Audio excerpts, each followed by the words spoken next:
Hi there y'all, my name is Oscar and today we're going to be upgrading our motorcycle's battery game. But first, let me tell you a little bit about this project.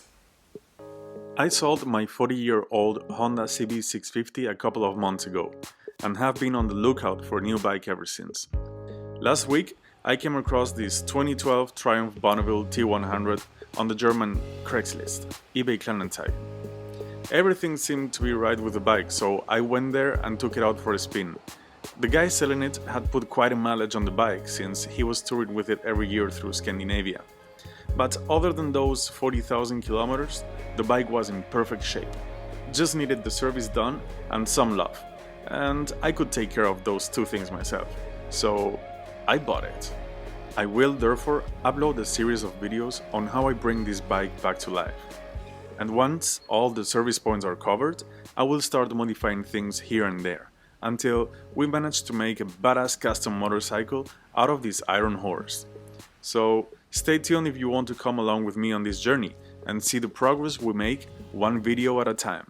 But enough with the jibba jabba, let's dive into the battery thing.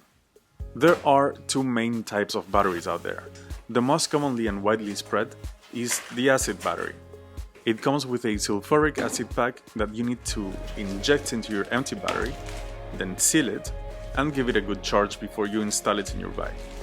Since you're handling sulfuric acid, this process should be executed with a lot of care. But I will show you how to install this acid battery and how to take care of it on a later video.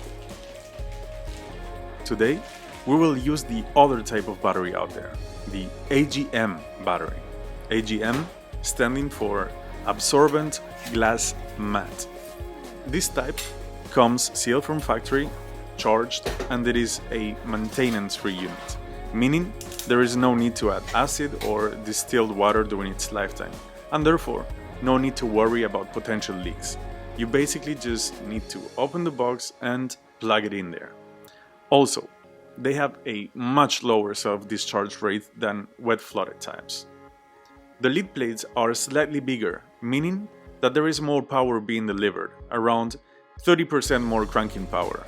This is why it's a high torque battery. Motobatt also patented the batteries with 4 posts, 2 positives and 2 negatives. And last but not least, the battery we are using today is actually the 3 most popular batteries in one. It would be a YTX BS12 without the spacers. With the spacer, it would become a YTX14, and if you turn it around, it just became a YTX14L. That simple. Now that we know a little bit more about what we are dealing with here, let's start with the installation.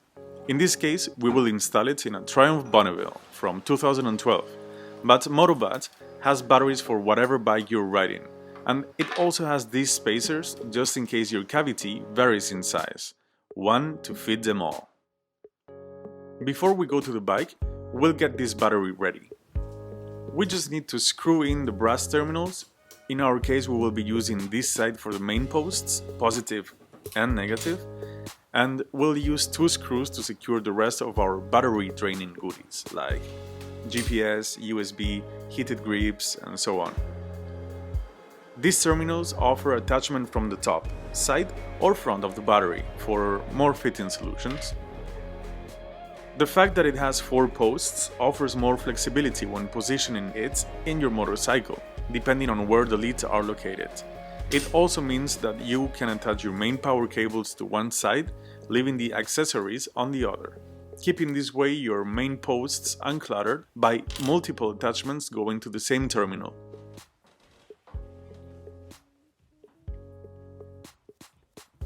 Once everything is in place, we need to check that the voltage is between 1275 and 1285 volts with a multimeter. This would mean that the battery is fully charged.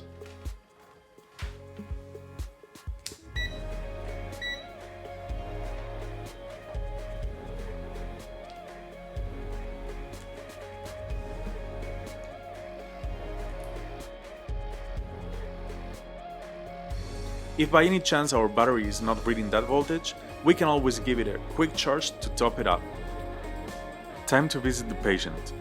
First, remove the seat. To do this, we unscrew the 2 bolts at the back of it.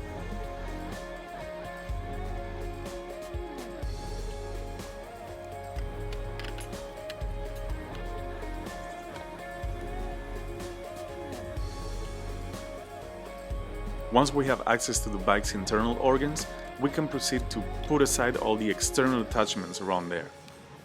Now, put away the elastic rubber band to expose the battery. Unscrew the leads from the old battery, first the negative. Get the rubber boots out of the way and then the positive. Let's get the spacers out of the way.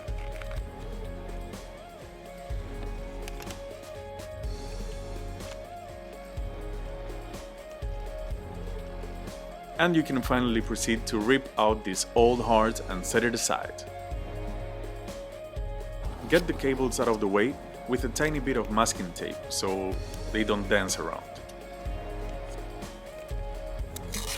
Before we make the transplant, we will clean the leads from rust and corrosion so that they don't fail performing their task. For this, we will use a tiny bit of sodium bicarbonate or baking soda. Its alkaline reaction will help us neutralize the corrosion. So just make a paste with a little bit of water and use the mild abrasive to clean the ends.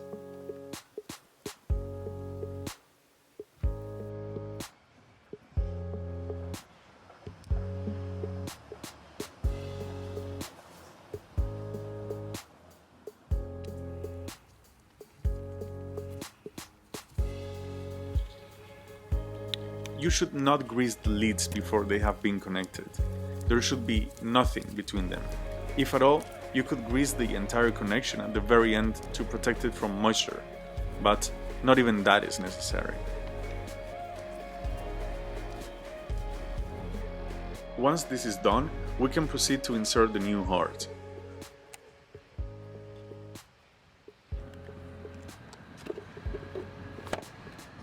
Put the spacers back where you found them. Try to remember the way you took them out of there, since it can be tricky to put them back.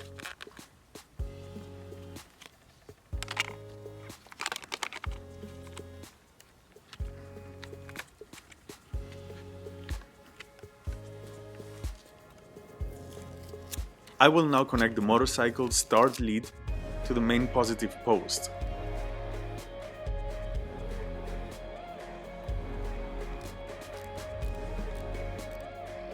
And before connecting the negative, we can put all the devices that will go on the secondary posts to not interfere with the main posts and create some sort of Tesla tower.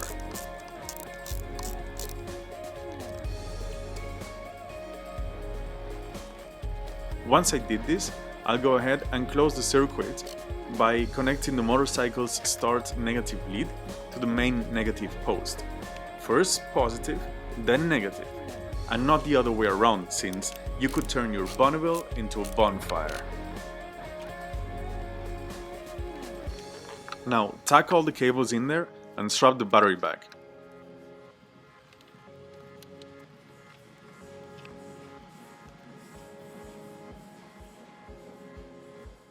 Okay, the moment of truth is here. High torque power, come to me.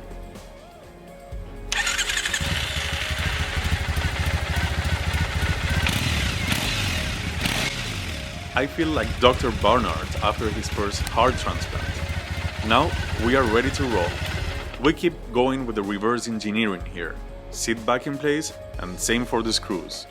If you won't be using your bike during the winter, you should put it on a battery maintenance device to keep it in shape until the riding season starts again.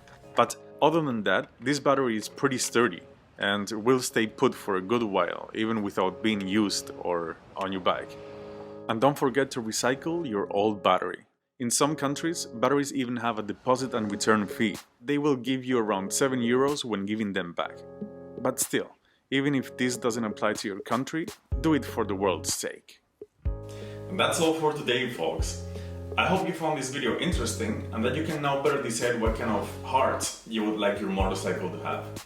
I will be preparing and installing an acid battery on a later video, but until then, don't forget to subscribe if you don't want to miss our next Triumph Bonneville facelift video. Until then, so long, my friends!